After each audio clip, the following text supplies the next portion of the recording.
There is a problem that nonprofits can't ignore. The traditional giving pyramid is crumbling.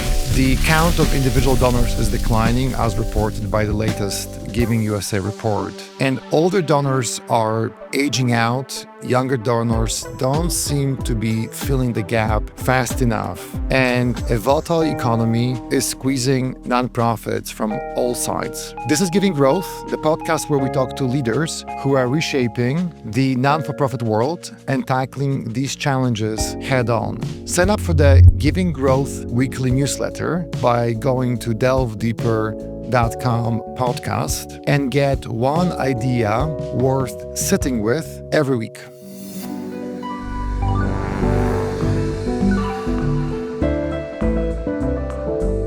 My guest this week is Ethan Wasserman, and he is the Senior Director of Paid Media at the National Multiple Sclerosis Society. Ethan is a digital marketing leader with over 14 years of experience running successful campaigns across every major platform and channel. He has managed multi-million-dollar budgets, built and led high-performing teams, and delivered significant results for mission-driven organizations. At the National Multiple Sclerosis Society, Ethan is helping reimagine digital fundraising, bringing a test and learned mindset, a belief in timeless principles, and a relentless focus on engaging the next generation of donors. Whether it's optimizing campaigns at scale, developing new peer-to-peer fundraising strategies, or turning data into smarter storytelling, Ethan's approach combines innovation with a deep respect for human side of giving. Well, thank you for being here. We are here in Denver. Thank you for having me. Good to be here. So you have over 15 years of experience in digital marketing, both for for-profits and then for non-for-profits. Are there specific moments that you can think of, specific formative experiences that you've had that shine light on who you are today? Yeah, absolutely. I think back to right after college, I was lucky enough to join a mom and pop business, a smaller business, but they were growing really fast. I think 10 or 20 million a year by the time I joined. And I got to kind of jump in the director of marketing seat. So I was young, had a lot of responsibility, and Google decided to give the company a manual action, which is when Google delists you from search engines, which if you're an e-commerce business is a death sentence, essentially. And so here I am, 24 years old, something like that. And the CEO of the company comes in, he hands me a credit card and he says, "You don't leave this office. We need to figure this out. Get us relisted." So spent the next few days, what we ended up discovering was a lot of websites were linking to our site, and it looked like we were buying links, which early SEO, very important, is web links. So before Google kind of allows you to say, "Hey, we didn't order these, this is just a natural link," they make you show an effort that you're trying to clean the links up. So we try to approach this problem. The problem one was, how do you collect all the links? So we created a bot crawler to just crawl the DNS information and kind of figure out who's the webmaster, what's their email that's linking to us.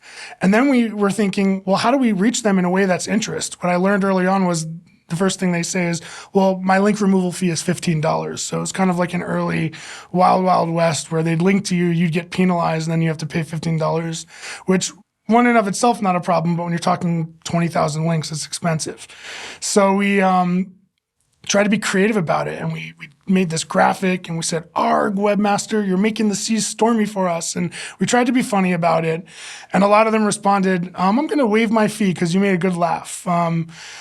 So we got a lot removed, but it still wasn't enough. But we kind of ended up getting the manual action repealed in a few days. But what was interesting was it was a big moment for me because I see marketing as essential to a business, but not mission critical. It's not finance, it's not legal, it's not like sales, let's say, but it's important. And this was kind of like the nexus of all those things. It was the business completely stopped without Google. So there was power over influencing that decision. There was the problem solving and the botting of just trying to figure it out. And in the end, it kind of, I don't know, I was kind of hooked on marketing ever since that. It's essential, but not too crazy, but unique and really challenging. So I never look back. I mean, I love how you had fun with it, but also you had to be methodical, right? There were many of these backlinks that you had to remove. What did the process look like? So the first challenge was just identifying it. And so you can manually go. So Google had this tool where it would download all the URLs, and the backlinks that were negative reviewed were classified as such. And so you end up with this giant Excel doc. But now you need webmaster contact info, or even webmasters is light because a lot of webmasters are webmaster at domain, and it's not really the person who needs to see it.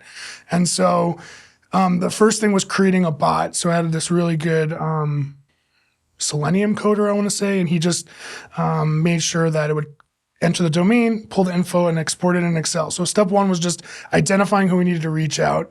Then we needed to figure out how to do it in a way that it's not going to be ignored. Because again, maybe this was the young person in me, but Google said you need to show genuine try. You can't just say this is a bad link. So I think in trying to determine what genuine meant, I was really being genuine about it and trying to be funny. What was really cool too is we even turned it into a positive, because as soon as that was done and it was live and sales were back up, we pitched all the search engine marketing journals, search engine online, search engine land, and said, look at this cool thing. Until today, the links exist on those sites and our method is there. And so we turned it into positive backlinks in the end. So it went from negative links and delisting to domain boosting genuine links. So it was a good push from the marketing team too. If you think about that experience, and I'm sure there's a number of, great stories that you can share from the last 15 years. And now imagine that you're going to, let's say, Stanford Business School, right? It's the number one business school in the world. Let's use that example.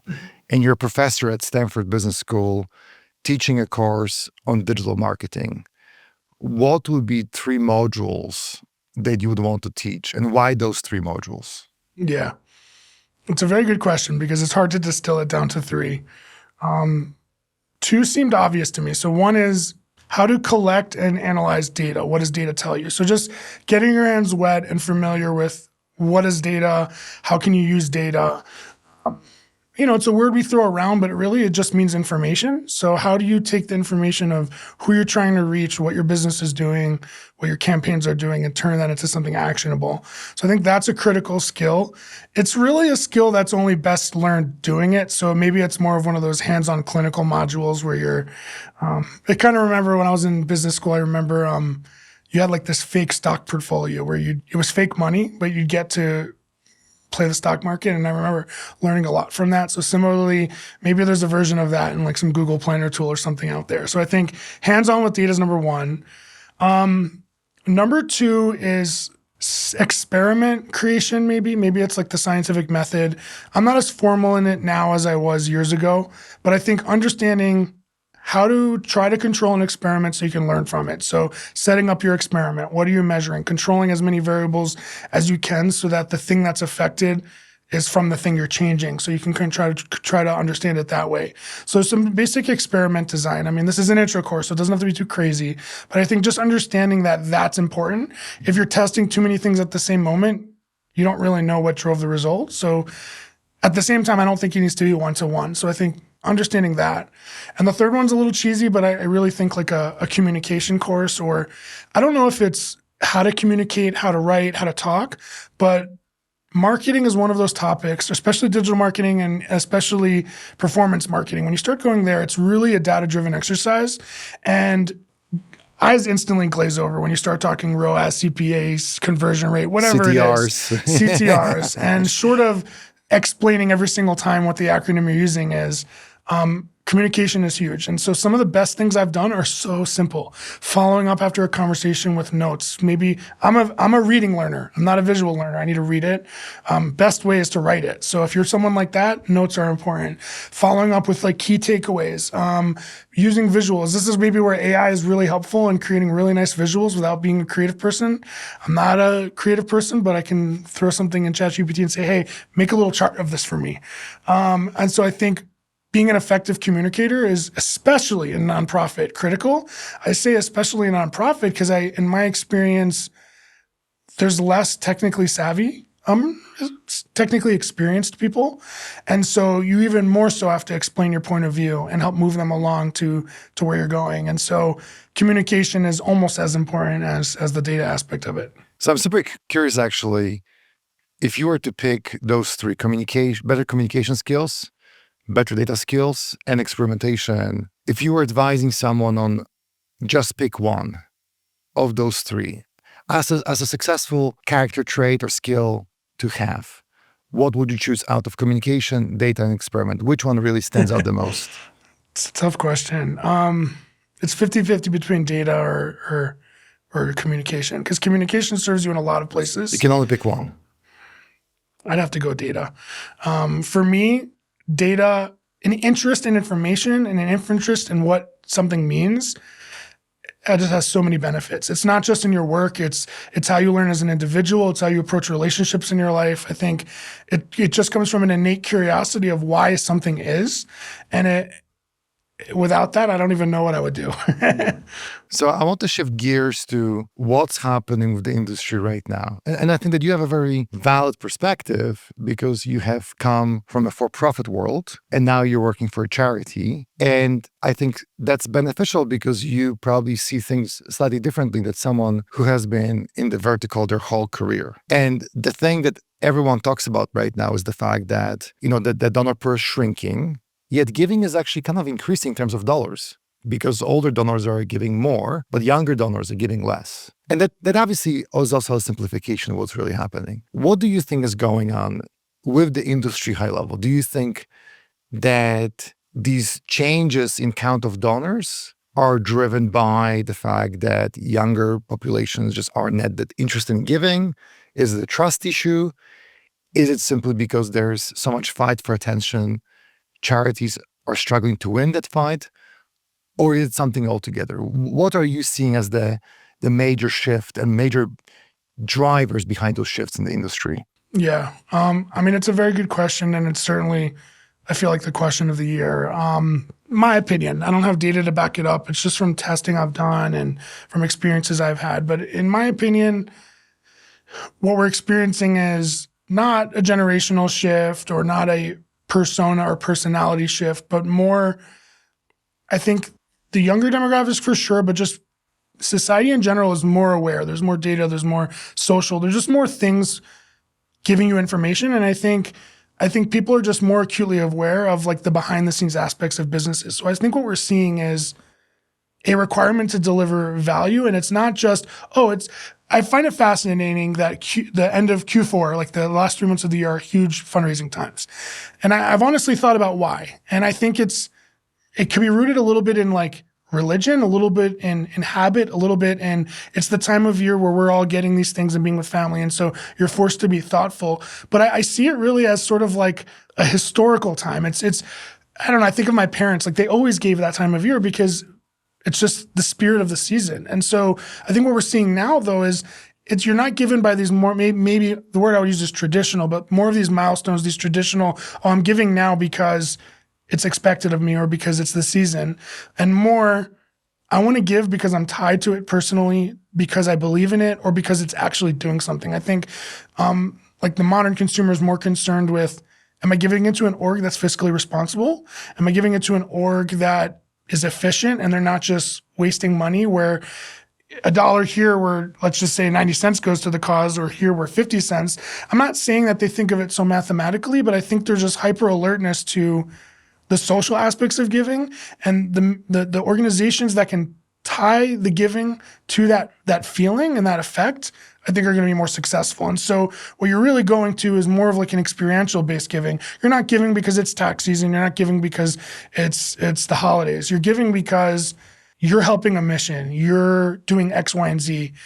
So I think how that affects marketers is it's how you talk about what you're doing. It's no longer okay, give to the society because support us. It's give to the society and do X, Y, and Z. And there's a more of like a one-to-one connection. And I think it's a combination of really just technology making these informations available. And so now that you see it, it's how could it not affect your calculation for where you give and what you do?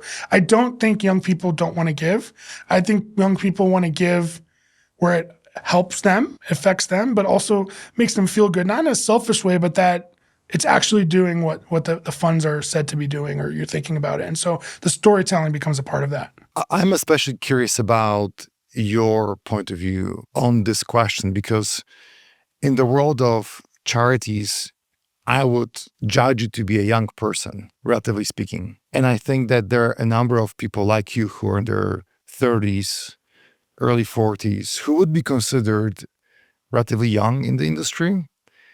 And I frankly wish that more of the people my age, in their 50s, who often are in these C-suite roles, listened to what you and others like you have to say. I like how in our prep, you talked about your belief that it isn't about young versus old. It's not about these labels we put on people, but it's about the level of engagement that we think about in kind of getting them fired up. When I say engagement and donors, like, what are you hearing? What does that mean to you? Can the industry obviously do a better job of engaging donors, or what are you doing to make sure that at the society you're engaging donors so they give? Yeah. Well, I think ultimately, whether you use the word persona, audience, constituent, whatever the word you use is, but you really have to get in the mindset of who you're asking what. Because, I mean, a healthy exercise for me, and maybe this is a product of my age that you said before, but I asked myself, would I give in this in this instance? And so, talking about the society, I am not a biker. I would do some of the other experiences. They had a jet pull experience, which was really cool. People pulling a literal jet on tarmac and making teams. And so I think the first thing you can kind of do is just think through, like, what is important to you. And so obviously your perspective comes into play, but the empathy of thinking of others. But I think the most important thing is to just think about the messaging and who you're talking to. And so I don't think of it as all people in this age group fit a category. I think of, if someone is moved by the impact their dollar will have, go that way and talk to them about that. If someone is moved by an experience that they can make a memory with their family, I mean, there are certain rides at the Society for the Bike MS series that are family-friendly events, people doing it with their kids. And so the message there isn't ride and donate to the society or support the cause. The message there is have a great time with a good cause. And so I think you think about who's the intended message and then craft those stories. So, there's a lot of words and buzzwords in marketing for how you describe that, but at its root, it's you're telling them what their contribution can do, and also giving them something that's unforgettable. I mean, for me, going to a Walk MS event, like I managed it for probably a year before I went to one, which is kind of crazy. And then you go, and then you just you feel the feelings, and you're there because we're supporting people we love. And that's the root of your message. And it has to be, it's not just register today or you're going to miss the sign up. It's register today and make an impact. And I think it's going to become more critical as we talk about these generational shifts. I will say, equally as important is authenticity. If it feels fake, if it feels contrived, I think that'll hurt you. And so it has to be genuine, and how you get to genuine is something to think about. But I think it's the root of being successful today, and I think it's only going to get more important as we go on. I mean, I love how the society is doing all these activities, because you would think that other charities, whatever is the problem, whether that's cancer or heart disease or, like memory issues, that any organizations could actually do what you guys are doing. And yet you've leaned so heavily into kind of experiences, providing experiences for donors. And I'm curious about the role of peer-to-peer in that process. What's the connection in your mind between engaging donors through experiences? To your point, I love how, because I agree with you, I'm married, I have 3 kids. And I mean, honestly, would I attend or spend a half an afternoon because I care to give to a charity? Or would I do it because it's almost an excuse? I'm hiring the society for a job, which we spoke about earlier, that jobs to be done framework, right? The job is help me hang out with my wife and daughters. And that's why I'm attending. And by the way, it's also an educational experience for me and my wife and our kids. We're teaching them something. So it is one of those 2 birds with 1 stone situations. It's a win-win for everyone. And I love that you guys are doing this. And what is the role of peer-to-peer in that process? I mean, quick side note before I answer, it's funny because at any walk event, you'll see a balloon maker, a balloon. Yeah. They make balloon art One of because those I think, one of those like shapes. yeah, and for kids, because I think people are bringing their kids. To your point, is that's being cognizant of what this event is. If it was a 5K, you don't have that, but you have it at the walk, which is more casual. I think so. Peer-to-peer is interesting because, first of all, and I had to learn this, I don't want to say the hard way, but the hands-on way, it's very different. You're not asking someone to donate. You're asking someone to fundraise on behalf of your organization.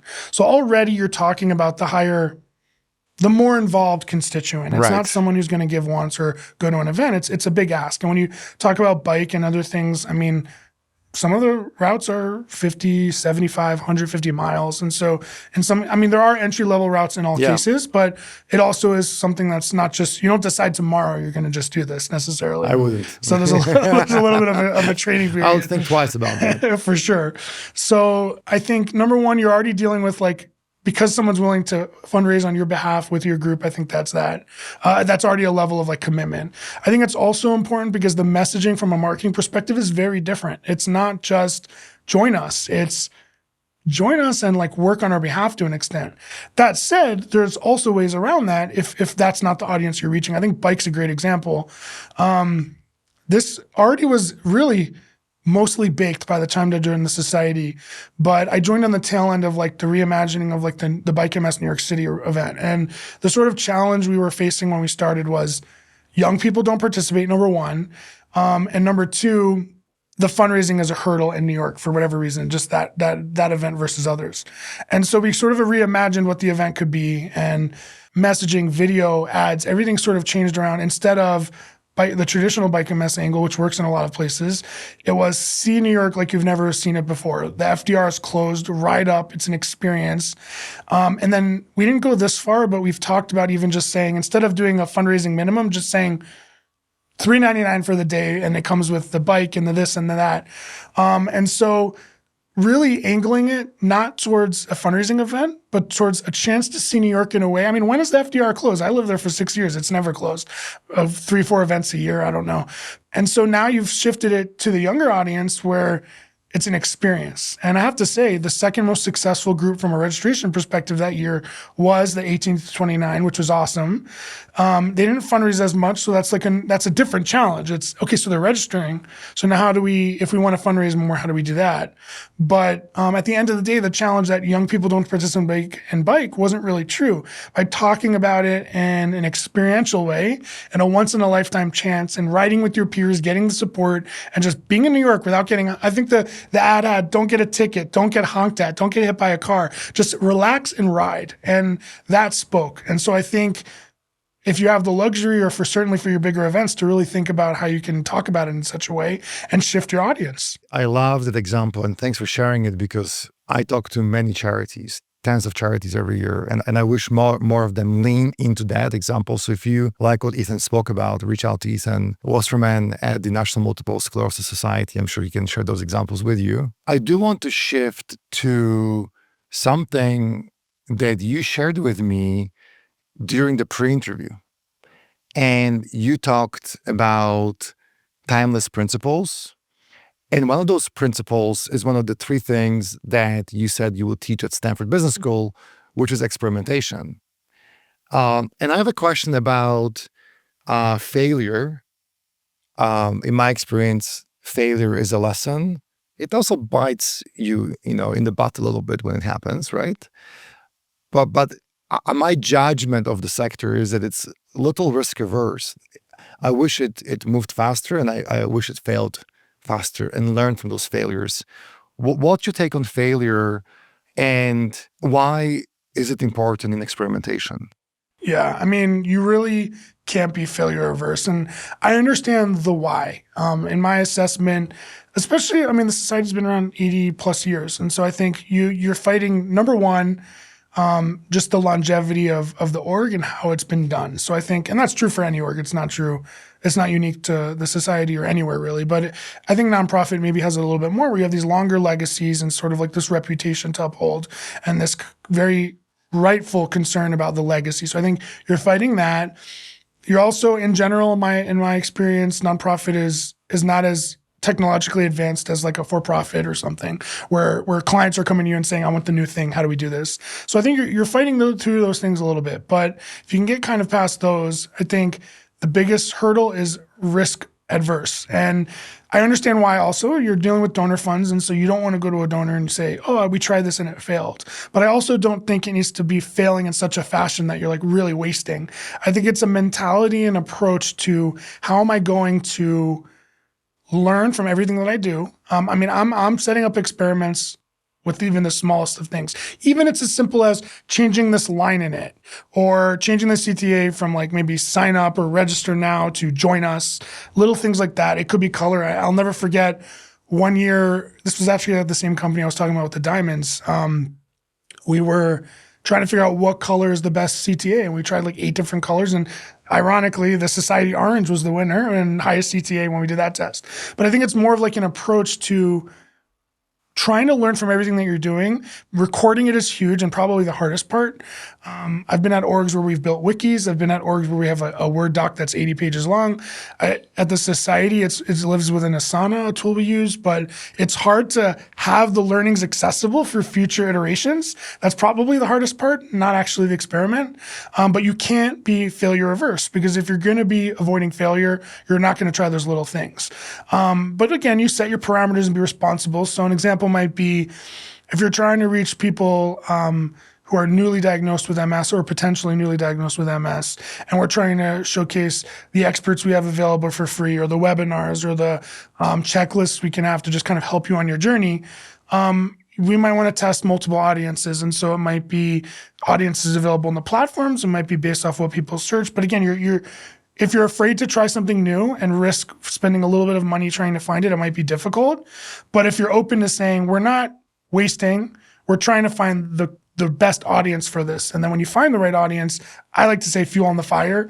You grow. And again, debt is important because you keep adding more until it sees diminishing returns, and you kind of max that out and then go to your next channel. And so it's this constant effort of, like, you imagine like a dashboard of all the levers you can pull and the returns you get and the results you get, and maximizing the ones with the highest. And then you find the others. The only way you get there is by testing. And so you have to be open to some level of failure. That's not to say disrespect your org and the donors. You are funded by donors, and I think at your root has to be, we're not wasting money that's not ours. Someone gave to this mission, so you have to.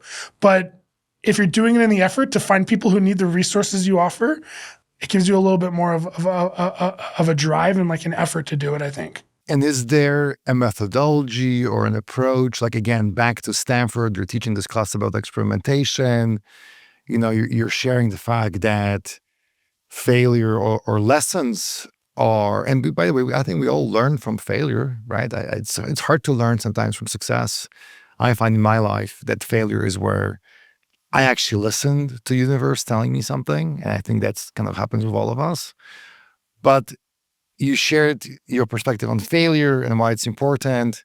And now you're saying, here's some timeless principles or rules of thumb, steps to go through when doing testing, when experimenting. What would be some of those steps in the testing process that you feel are really important to remember about?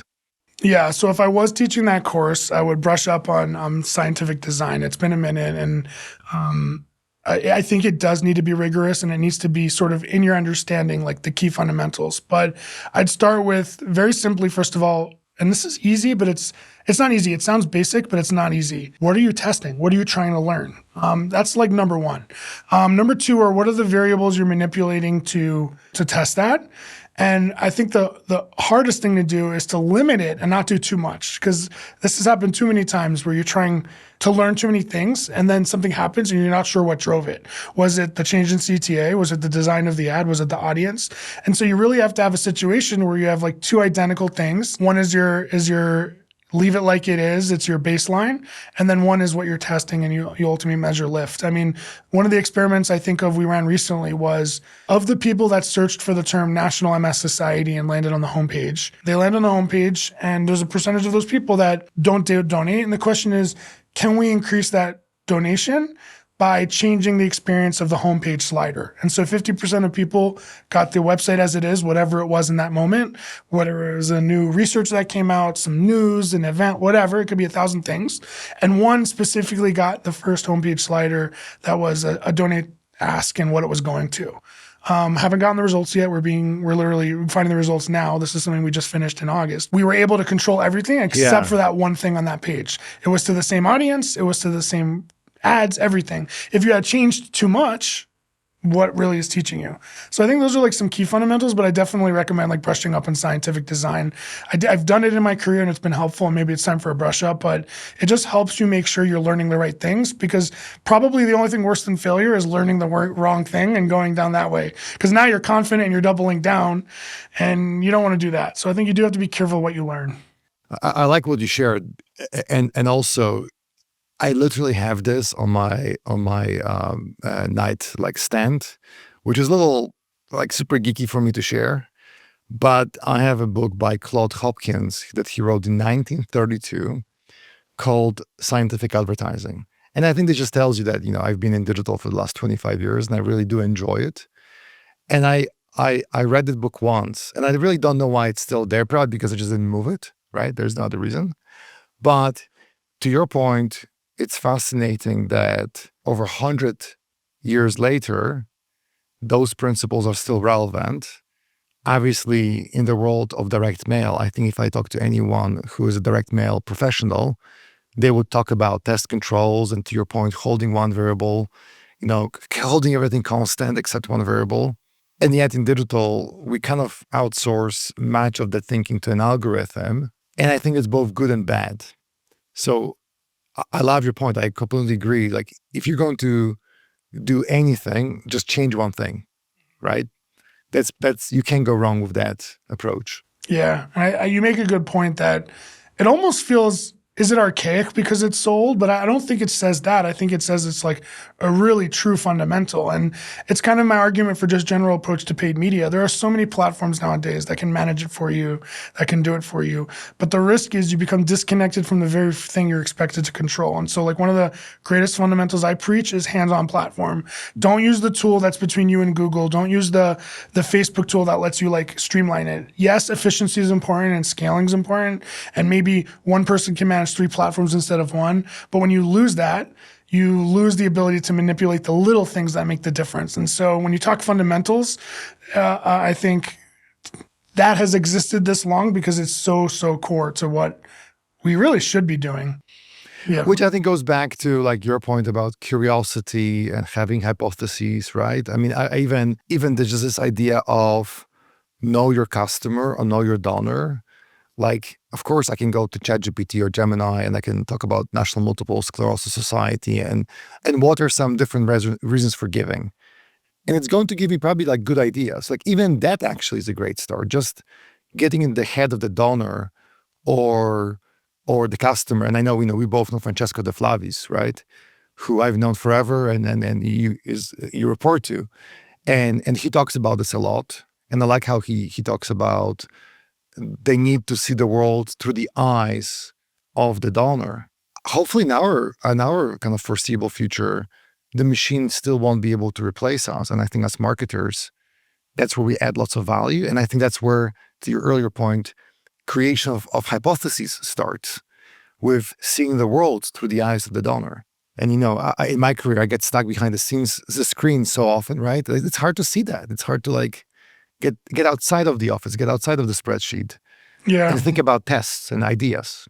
Yeah, so you talked about the book on your nightstand. For me, the thing I preach, and people I work with are probably sick of it, but the adage I go by is like, what gets measured gets managed. Sometimes simply looking at the number, not even deciding to influence it, is enough to change it. I mean, think about, like we talked earlier about this isn't just a marketing thing, this is your personal life. Just weighing yourself is enough to make you conscious of the decisions you make that affect your weight. And it's true about anything in your work. I mean, sometimes it's enough just to be cognizant of it. So you give yourself that framework for like understanding, what are you measuring? What are you looking at? And sometimes it's as simple as just looking at it. Because naturally, if you are curious and you want to do better at your job, you'll think about, oh, I can improve that number. I can change this thing. And so, I don't know, what you just said resonated with me in that What gets measured gets managed. Simply start measuring it. Step one, just record it. Measure it over time. Look at it on a trend chart. Look at it in different times of the year, different season. And that's often enough to just like start you on this data-driven journey of improving over time. I mean, because between the two of us, we probably have 40 years of experience doing this stuff. What you just said, again, seems so simplistic and simple, and it's yet profound. My wish for the industry is that whether it's just change one thing at a time, measure what matters, see the world through the eyes of the donor, the customer. Yeah, it's simple, but there's this quote that I love, which is, to know and not to do is not to know. And I think it's one of those things that we know intuitively is the right thing to do, but we don't do it. So do we truly know it, right? Do we truly embrace it? Do we truly live it? Yeah. But I want to shift gears to a question that you liked, because you told me you like it. And that's a question about technology. And, when we were preparing for this, I wrote in the notes this idea that vendors seem to oversell charities, but also for the for-profit sector on like magical solutions and these unicorn technology stacks, right? That you have to spend lots of money, millions of dollars, preferably, and it will solve all your problems. And what in your mind is the biggest misconception about technology in the sector? That technology is a replacement for the word that came to mind was talent, but maybe I mean skill. That technology is a replacement for skill. I mean, to your example, what you just said, you don't know until you do. If you think hiring an agency or hiring a partner or a consultant is going to solve your problem, it's not valuable. It helps you see things in a different way. Agencies can upskill your staff. Agencies can help you fill gaps that you don't have talent for today. Or maybe they have clients that went through something differently and can give you a different perspective. Those partnerships are critical to business. But when they replace the thought and action of those in your org, that's when you're at risk, because you need someone. They're never going to be as committed to you as you are to it. You are committed to this one client, this one organization, the National MS Society and the mission to cure MS. Your agencies probably resonate with it. So many times staff in our agencies have someone in their families connected to MS, so it is personal, but you also are a client and it's not their job to do that for you. And so I think it's easy to think of a technology and say, oh, I'm just going to sign up for this new Google product, or there's this new thing. And how many times it's like a $50,000 onboarding cost and then a retainer and those things can be valuable. But if your staff and your team is lacking the core understanding to like run them themselves, or at least maybe it's, I could do this, I just don't know it today, that's okay. But I think that mindset is just, it's almost a cop-out. It's, oh, I can throw money at this problem and it'll solve. But if you're talking about the longevity and, to not be dramatic, but the survival of your organization, you and someone on your team needs to know how to manipulate these things, how to understand them, what to ask. And it's okay to do it with the technology. Technology makes us more efficient. I mean, at our org, if we didn't have Asana, I don't know what we would do. It just helps centralize like the production line of what we need to do. But at the same time, it's not a genuine replacement for a project manager or someone who understands how to organize and make sure work gets done. So I think the message for me is use it to supplement, but not to replace. And I find way too often, I mean, this isn't unique to nonprofits, it's in for-profits as well, that the fancy new technology is going to solve your problem. What happens when that technology goes out of business, when there's an update that limits it? Now you're stuck for months scrambling and you can't even make do in the meantime. And so it's just, when we talk about risk, I think like that's a risk. A risk probably not worth taking is relying too much on someone else for your outcome. Support it, test it, learn it, but don't replace it. My take on this question is very similar to yours. I obviously run an agency, right? So you may think, oh, I want the client not to know too much, because technically that will be to my advantage, because I could take advantage of the client if they don't know too much. And in fact, that's obviously a win-lose thinking. I subscribe to win-win-win thinking. We can all win together and create more value. So I actually love it. Like I truly love it when the organization or the people I work with know a lot, where they see me as an arrow in their quiver, right? I am meant to be one of the elements in their tool belts. But you need to know as a technician, like, do I need this drill or that drill? What do I use this tool for? And what do I use this agency for versus not? What do I use this piece of technology for, right? Same with my team, right? Like you have people on your team and some of them are better for some things and some of them are better for other things. So we always have to make these trade-off decisions about what do we use an asset for, including a piece of technology. But we can only make these decisions smartly, like in a way that actually makes sense, if we get it, if we have some level of understanding. And it always scares me, to your point, when anyone, including on my team, by the way, it isn't just the client. Someone on my team just thinks that magically Google Ads, for example, because it's a piece of technology, that it will do what's right for me, forgetting that Google is a publicly traded company. Mm-hmm. And of course, like, I like Google. I've been around Google forever. We are a Google partner, but their goals are tied to their shareholders and stock price. Yeah. So are they really driven to minimize CPCs with PMAX? I don't think so. I think PMAX, as an example of technology, is a great, right, algorithm. It works fine. But honestly, I often see it giving 30 to 50 cents on the dollar. So is it working for the society or other charities, or is it working for Google, PMAX? I think it's working for PMAX. I think it's important to know. And I think it changes how you actually use that technology and how much you rely on it. Yeah. So I totally agree with you. Yeah. I mean, I couldn't agree with you more about like about leveling up your team, because, you know, in my role as overseeing paid media at the society, a lot of that it means managing agency relationships. And I mean, how I met your team years before I met you was through that value add, and some of our other agency partners. It's the same thing. When we skill up together, we're now at such a sophisticated implementation of our plan that if you didn't treat it like that and it was antagonistic, where it's, like, honestly, I do feel that sometimes with Google, where the recommendation is always add more budget. Like it's always, by the way, it's always the recommendation. It's always the recommendation. It is, but when you get like deep with your rep and you can get the good recs, it's nice. But with your agency partners, when they're skilling up, when you're scaling up, what you can do together is just amazing. And I don't think the goal always has to be in-house everything. That's not the answer, because at the end of the day, I'm dealing with just the society. And I know you and our other agency partners, you've got clients in numerous spaces that can bring lessons from other things. I mean, a lot of what I've done at the society, I learned in my time in automotive. Automotive loves targeting car lots of competitors to try to bring people from their lot to, like, you know, Ford's going after Chevy, Chevy's going after CDJR, and they're just all going after each other. And, you know, I came to the society and the question was, there are a ton of people who attend walk events that don't sign up. How do we reach them? Well, guess what? We geofenced the finish line and subtracted those that signed up, excuse me. And so that left us with a group of people that didn't sign up but attended. So that means they have some connection to the society. And now we're testing, how can we reach them, what messaging? That was something I learned from working on automotive, and I don't think I would have in fundraising. And so if you're open to the lessons, your agencies, and learn, and I want them to upskill as much as we do. And then it just evolves from maybe like setting up the fundamentals to now trying some really crazy fun things. But they shouldn't be antagonistic. And I'd argue it's probably like really unhealthy for it to be like that.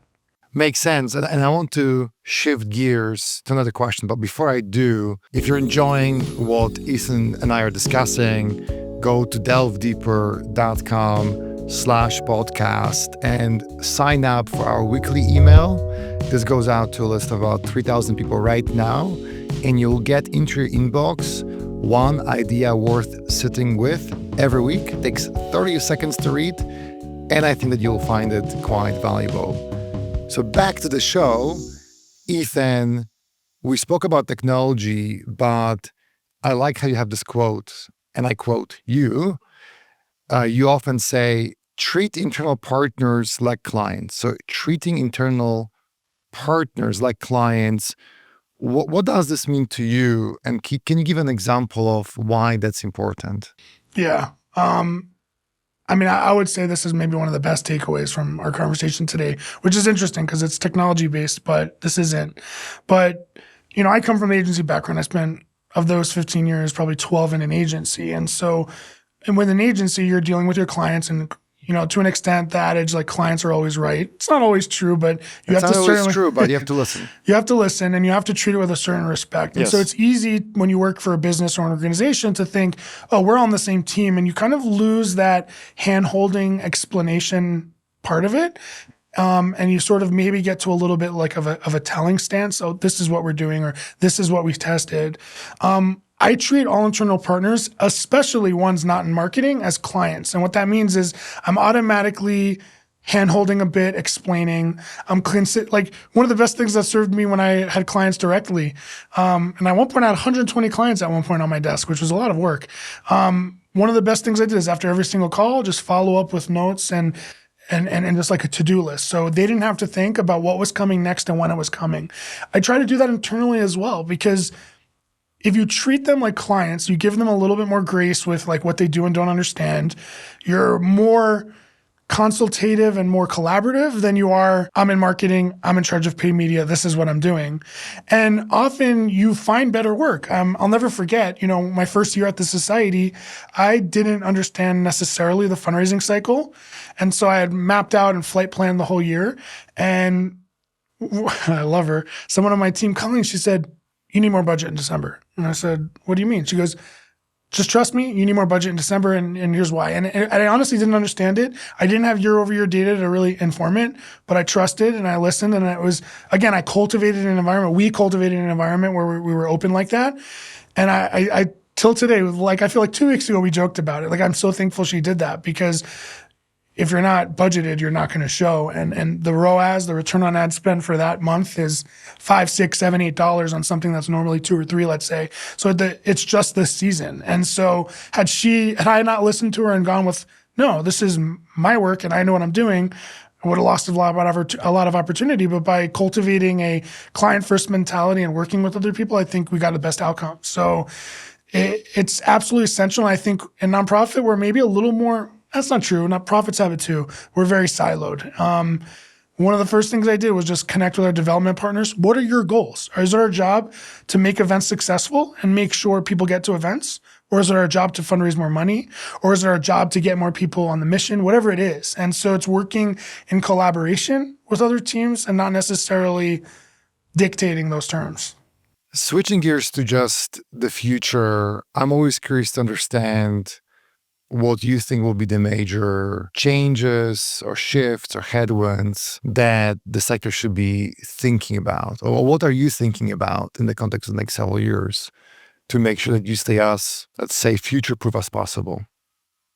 I mean, it's going to feel cliche. I feel like it's overdone. And maybe even as you're listening to this, you might eyes glaze over. But I really think you need to figure out where you interact with AI. I mean, it's interesting. I'm naturally technology averse, interestingly. Like I'm all for technology, but I always understand that there's an ulterior motive here. And so I'm always like, what's the motive? I mean, Google products is a great example. Excellent tools that you need, but if you don't have your interests in mind, it can easily overcome you.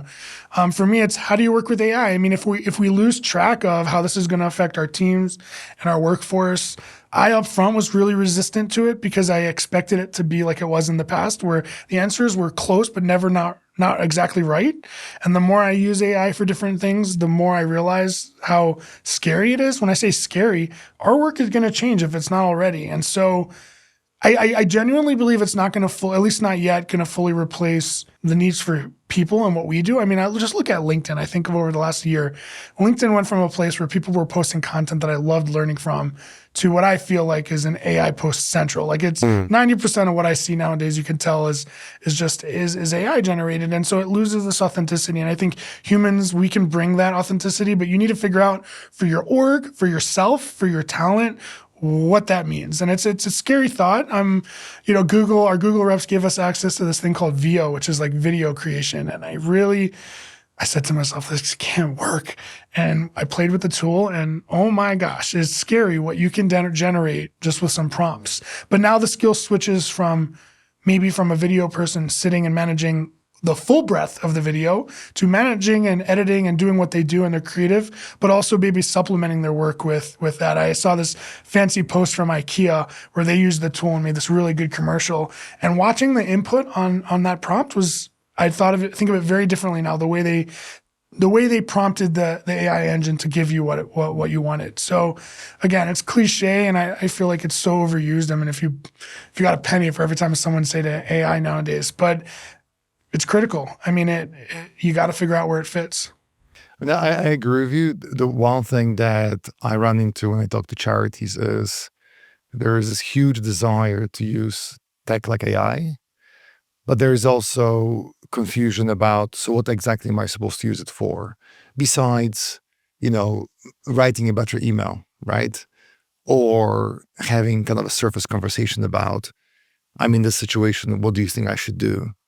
And to your point, I think that's where an opportunity is for anyone who's like data, technology, creative, curious, who's a digital marketer, that how can we bring specific solutions almost to the organizations that, if anything, save time, right? That help us focus on what's really most important. So I know even working with you guys and other charities, like that's one of our like big mandates right now. Like, how do we provide the sector with ideas? And we have a bunch of those. So yeah, I think it comes down to what you said earlier. You have to do it, play around with it. For me, hands-on is the way to do it, is the way to figure out where it fits. And listen, you have to be very careful because it's, there's been examples of the data being made public. But one thing I took like a log of conversions, essentially. Removed anything personal. Like, obviously there's nothing personal in it. But I uploaded and I said, help me spot trends. And it helped me realize spikes in times and maybe other outside influences that might have explained why a spike happened. It's very hard to be aware of all the dates things happen in the real life. But AI was able to say, hey, this spike, which corresponded with this sporting event, was a dip, and then this was a spike, something I might not have realized. And so it wasn't a replacement, it was a supplement to my way of thinking. One of the best examples, and this I'm just so happy how much time it saved me, is, we were running an RFP and there was over 180 questions submitted, and my promise to candidates was I'll answer every question. The other RFP I ran had like 30 questions. And so now I got 180 questions that I have to answer. And I promised by the end of the week I would answer. And so what I did was I took the questions that were sensitive, but the ones that weren't, I uploaded it and I said, talk to me like you're interviewing me and ask me the questions. And when an answer applies to multiple answers, put it in most. I had a 30-minute old school AIM chat with ChatGPT answering questions. And the result was 180 questions answered. Not all of them were satisfactory. I had to manage some of them, and some of them were too sophisticated, but it saved a lot of time. And so it was an engine for me being more efficient and not a replacement. It wouldn't have spit out the right answer. I tried without that coaxing, but together it made me a lot more efficient, and I'd say probably saved me 8 hours probably. So maybe the answer to the question of what are some headwinds or tailwinds and how do we stay future-proof, if anything, as individuals, is just to use more AI, right? Just to get better at using these tools, because I find that the more I peel the onion, the more I realize what the possibilities are. And maybe that's already like a great takeaway. Just use more of it more often. Use more of it and don't be afraid of it. I think it's easy to think this is going to replace so much work and jobs, and it might to some degree, but I think that fear shouldn't justify not using it. And then now you're completely agnostic to what it's going to do. So I think run into the fear. We talked about risk averse. Yes. Don't be afraid. Hands on, play with it, learn often. it. Yeah. So final question, and I ask everyone this question: what do you know about digital fundraising today that you wish you knew at the start of your career? That's a good question. There's a lot. Oh, digital marketing, by the way, just digital marketing in general. I'll answer both if it's okay. For the fundraising, I really think it has to be people focused with it, which again, I think sounds obvious. And when you say it, you're like, of course it's people focused. But how many times is your marketing planning completely disconnected from the people you're talking to? It's done in a vacuum. Donors. Yeah. From donors. It's done in a room where you're thinking about, oh, what's the coolest creative? What's the nicest messaging? This isn't on brand. That's not the right color. This isn't the right date. But you're forgetting, and that stuff's important. I'm not diminishing the work, but you're forgetting what you're ultimately trying to do is reach an individual. And when you put the fundraiser, the constituent, the person you're supporting at the center of it, I think it changes. And again, we keep, I feel like fundamentals is the buzzword of the day, but it's something you kind of move away from it and to something more fancy or more exciting and more advanced, only to come back to the core, which is you're speaking to an individual by whatever medium you're doing it in, and it needs to be at its root speaking to them. From a digital marketing perspective, it's learn how to consume and make decisions on data. Again, I know we talked about that, but I just think we get so caught up in the summaries the Google overview gives you, or the Meta overview gives you, or what ChatGPT says, or what industry blogs are saying. Those things are important, but you need to have your own point of view and figure out to understand what are you looking at and what does it mean. And I mean, it was true 15 years ago for me, and it's true today. And it's a little weird. It makes you feel like, am I missing something, or is it really all just fluff? And at the end of the day, you need to get to these root skill sets, root concerns, and it's okay to do the other things, but don't sacrifice your ability to think, your ability to spot patterns, your ability to set up a test. Don't lose that in favor of the fancy tool, or will be obsolete at one point. Well, thank you so much, Ethan Wasserman, Senior Director, Paid Media at the National Multiple Sclerosis Society. Thank you for the time together. And I just love your observations I do think it's about timeless principles, right? It's actually refreshing to hear you say it, because I agree with everything you said, not because you're the guest and I'm the host, but because I truly agree with these principles. When I look at industry research, our sector is supposed to 3x from $600 billion to $2 trillion in the next 15 years. So we are kind of in the right place at the right time. You and I both, right? And anyone who is in digital fundraising or digital marketing, we're actually one of the top 5 industries of the future, according to McKinsey's latest annual report, where they talk about industries that are going to lead the future. Strangely enough, digital marketing is right next to AI and robotaxis and space exploration, which I found to be super cool, So I think it's totally okay that we combine things like AI and new tech with old school, tried and true principles. Yeah, I agree. And thank you for having me. I think I talked about the LinkedIn posts. I think it's content that helps drive thinking a little different. It's so easy to just get the question from the bot or whatever, but to have these kinds of conversations just to kind of help you frame it. And I mean, I've watched the content over the years, and it's been very helpful in forming my own POVs. So Thank you.